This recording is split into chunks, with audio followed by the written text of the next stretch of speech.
ओम भगवते श्रीरामकृष्णाय नमो नमः। श्री श्रीरामकृष्ण श्रीमार चरणे शतकोटी प्रणाम जानिए शतरूपे शारदार বইটির পরবর্তী অংশ আমি পাঠ করছি। আমার আজকের পাঠের অংশ পঞ্চশিকার আলোকে শ্রীমা দ্বিতীয় পর্ব। শ্রী শ্রী মায়ের চরণে দণ্ডবত প্রণাম করলেন গিরিশ। মা, এ হইতেই তোমার শ্রীচরণে দর্শন হলো আমার। এই ঘটনার ঐতিহাসিক গুরুত্ব উল্লেখ করে স্বামী গম্ভীরানন্দ লিখেছেন, শ্রীযুক্ত মাস্টার মহাশয় প্রভৃতি কয়েকজন ভক্ত পূর্ব হইতেই তাকে পূর্ণরূপে গ্রহণ করিয়া থাকিলেও ভক্ত গোষ্ঠীর দ্বারা তিনি গিরিশের আগমনের পর হইতে প্রকাশ্যে জগদম্বারূপে স্বীকৃত হইয়াছিলেন। তৎপূর্বে লজ্জাশীলা মা ছিলেন অসূর্যম স্পর্শা। ভক্তগণ তার দর্শন পাইতেন না, নিচে প্রণাম জানায়া বিদায় লইতেন। গিরিশাদির আগমনের পর হইতে শ্রীমা ভক্তজননী রূপে আত্মপ্রকাশ করিতে থাকিলেন। কিন্তু কাল সেই পুত্রকে গ্রাস করে নিলে গিরিশচন্দ্র মুচড়ে পড়েছিলেন। গুরুভাই স্বামী নিরঞ্জনানন্দ তাকে নিয়ে গেলেন জয়রাম বাড়িতে শ্রী শ্রী মায়ের কাছে। একদিন প্রণামের অবকাশে গিরিশ মাতৃমুখ দেখে চমকিয়া উঠলেন। বলেন, হ্যাঁ মা, তুমি? যৌবনে একদা বিসূচিকা রোগ থেকে যে মাতৃমূর্তির স্বপ্নাদেশ পেয়ে গিরিশের প্রাণ রক্ষা হয়েছিল, তারই প্রতিচ্ছায়া শ্রী শ্রী মায়ের মধ্যে দেখে গিরিশের ধারণা হয় শ্রী শ্রী মাই অতীতে তার প্রাণ রক্ষা করেছিলেন। তবু নিশ্চিত হবার জন্য তিনি লোক মারফত প্রশ্ন করে পাঠালেন, শ্রী শ্রী মা পূর্বে এইভাবে কখনো তাকে দর্শন দিয়েছিলেন কি না? শ্রী শ্রী মা স্বীকার করেন। অতঃপর জিজ্ঞাসু গিরিশ আর একদিন শ্রী শ্রী মাকে জিজ্ঞাসা করলেন, তুমি কি রকম মা? শ্রী শ্রী মায়ের কণ্ঠে ধ্বনিত হলো এই প্রশ্নের শাশ্বত উত্তর, আমি সত্যিকারের মা, গুরুপত্নী নই, পাতানো মা নয়, কথার কথা মা নয়, সত্য জননী। এই অভয়ের বাণী শুনে গিরিশের বিশ্বাসের নীলা আকাশ থেকে দ্বিধাদ্বন্দ্ব সন্দেহের ক্ষীণ মেঘখণ্ড চিরকালের জন্য অন্তর্হিত হয়ে যায়। জয়রাম বাটিতে শ্রী শ্রী মায়ের অদ্ভুত অকৃত্রিম ভালোবাসায় শান্ত হয়ে গিরিশের অশান্ত হৃদয় শান্ত হয়। প্রসন্নতায় পরিপূর্ণ হয়ে ওঠে মন, কিন্তু তার ভেতর থেকে স্তম্ভিত হয়ে উঠেছিল বৈরাগ্য ব্যাকুলতা। পূর্বেও হয়েছিল, শ্রীরামকৃষ্ণ তখন তাকে শান্ত করেছিলেন। এবার সন্ন্যাস গ্রহণের জন্য দৃঢ় সংকল্প গ্রহণ করে তিনি উপস্থিত হলেন শ্রী শ্রী মায়ের কাছে। অনুমতি প্রার্থনা করলেন, কিন্তু শ্রীমা আপত্তি জানালেন। বাক্য নিপুণ নাছোর গিরিশচন্দ্র আধ ঘন্টা ধরে তার যুক্তির অবতারণা করলেন শ্রী শ্রী মায়ের কাছে। তথাপি শ্রী শ্রী মায়ের সিদ্ধান্ত অপরিবর্তিত থেকে গেল। অতঃপর গিরিশচন্দ্র ডুব দিলেন চিত্তের গভীরে, নতজানু হয়ে মেনে নিলেন মাতৃ আদেশ। হঠাৎ এক নতুন আলোকে উদ্ভাসিত হয়ে উঠল তার মনের দিগন্ত। মুহূর্তের মধ্যে গিরিশচন্দ্র তার ভবিষ্যৎ জীবন পরিচালনার জন্য খুঁজে পেলেন পথ নির্দেশ।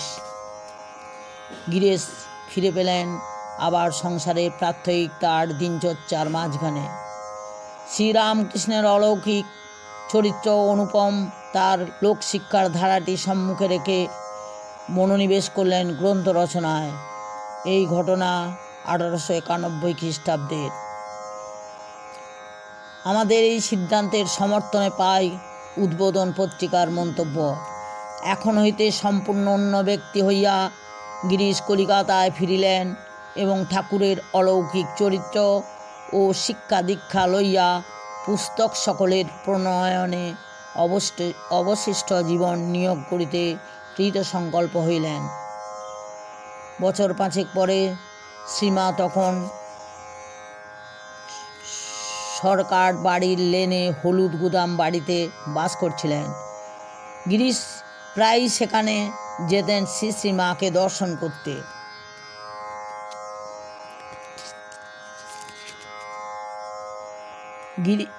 সেদিন জয়রামবাটি যাওয়ার জন্য প্রস্তুত হচ্ছিলেন মা। গিরিশচন্দ্র উপস্থিত হলেন। শ্রী শ্রী মাকে সাষ্টাঙ্গ প্রণাম করে দুহাত জোর করে বললেন, তোমার কাছে যখন আমি আসি তখন আমার মনে হয় যেন আমি ছোট্ট শিশু নিজের মায়ের কাছে যাচ্ছি। সত্য সত্যই শ্রী মায়ের সান্নিধ্যে এলে গিরিশচন্দ্রের ভিতরের হাস্যোজ্জ্বল প্রাণময় বালক মূর্তিটি যেন বেরিয়ে আসত সব বাধা বন্ধ উপেক্ষা করে। প্রসঙ্গত এখানে আর এক সমালোচকের সমার্থক উক্তি স্মরণীয়। গিরিশ ঠাকুরের সম্মুখে যেমন আপন বিদ্যা বুদ্ধি বয়স প্রভৃতি সকল কথা ভুলিয়া পিতা স্নেহে বালক হইয়া যাইতেন, এখানেও তদ্রূপ সকল কথা ভুলিয়া শ্রী শ্রী মায়ের স্নেহে আপ্যায়িত হইয়া বালকের ন্যায় কয়েক মাস নিশ্চিন্ত মনে জয়রামবাটিতে কাটিয়েছিলেন। গিরিশচন্দ্র ঘোর মহান অভিনেতা, সমকালের একজন প্রথম সারির সাহিত্যিক। একদিন মাতৃ সান্নিধ্যে এসে অন্তরের ভাবাবেগ সামলে নিয়ে উপস্থিত সকলকে বলতে থাকেন, ভগবান ঠিক আমাদের মতো মানুষই জন্মান, এটা বিশ্বাস করা মানুষের পক্ষে শক্ত। তোমরা কি ভাবতে পারো যে তোমাদের সামনে পল্লীবালার বেশে জগদম্বা দাঁড়িয়ে আছেন?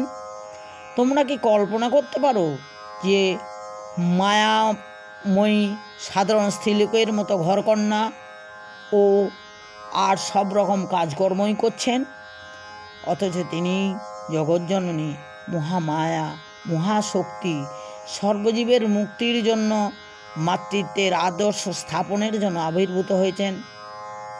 এই প্রসঙ্গ নিয়ে শ্রদ্ধেয় কালীমামার সঙ্গে গিরিশচন্দ্র একবার তুমুল তর্ক বেঁধেছিল। কালীমামা শ্রী শ্রী মায়ের দেবীত্ব মানতে চান না। তিনি বলেন, কই, আমরা তো একই মাতৃগর্ভে জন্মেছি, আমি তো কিছুই বুঝতে পারি না। গিরিশবাবু তাকে বললেন, অঘটন ঘটন ফটিয়েছি মহামায়া তোমাকে দিদিরূপে সমস্ত জীবন ভুলিয়ে রাখতে পারেন না। যাও, যদি ইহ ও পরজন্মের মুক্তি চাও তো এখনই মায়ের পাদপদ্মে শরণ লও।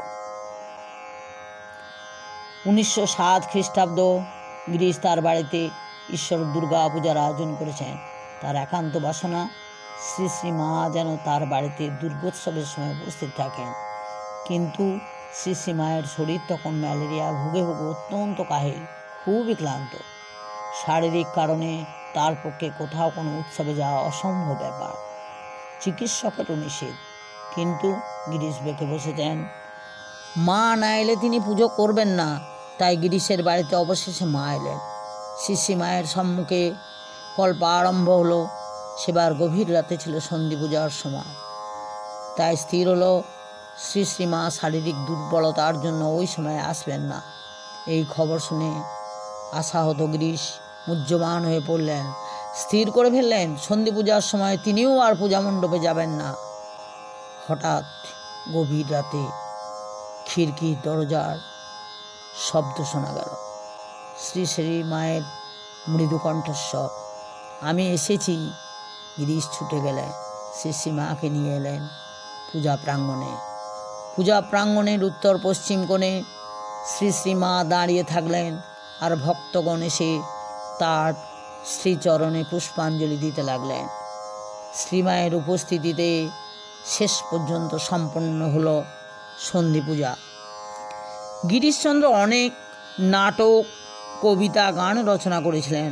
স্বভাবতই প্রশ্ন জাগে তার লেখনীতে শ্রীমা স্থান পেয়েছিলেন কি না। উত্তর তিনি দিয়েছিলেন, হ্যাঁ অবশ্যই পেয়েছিলেন। যক্ষা রোগ আক্রান্ত স্বামী রামকৃষ্ণানন্দ দেহত্যাগের পূর্বে শ্রী শ্রী মায়ের দর্শন প্রার্থনা করেছিলেন।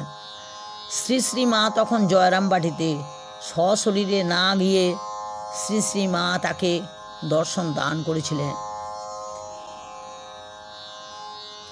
গিরিশচন্দ্র দেহত্যাগ করেন 1912 খ্রিস্টাব্দে 8ই ফেব্রুয়ারি তারিখে। চতুর্থীর কাজের দিন গিরিশের আত্মীয় স্বজন শ্রী শ্রী মাকে নিতে গিয়েছিলেন। শ্রীসীমা গেলেন না, বললেন, সে নেই, আর কি সেখানে যেতে ইচ্ছা করে?